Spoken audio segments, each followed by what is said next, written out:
ছেলে রঘুনন্দনে যখন মাথা ঠুকে ঢুকে ডাকছে অন্তর্যামী ভগবান আর থাকতে পারল না। ভগবান সব সহ্য করতে পারে, কিন্তু কোনো ভক্তের এত দুঃখ সহ্য করতে পারবে না।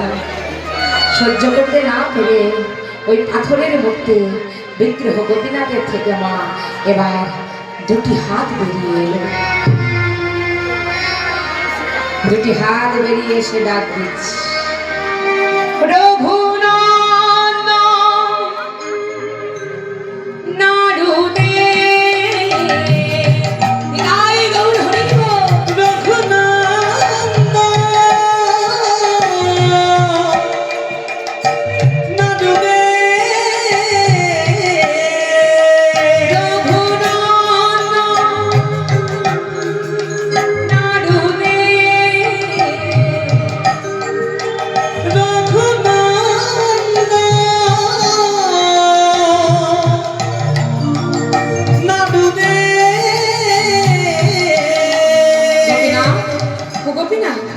এসেছো এসেছো গোপীনাথ, এই তো গোপীনাথ, গোপীনাথ।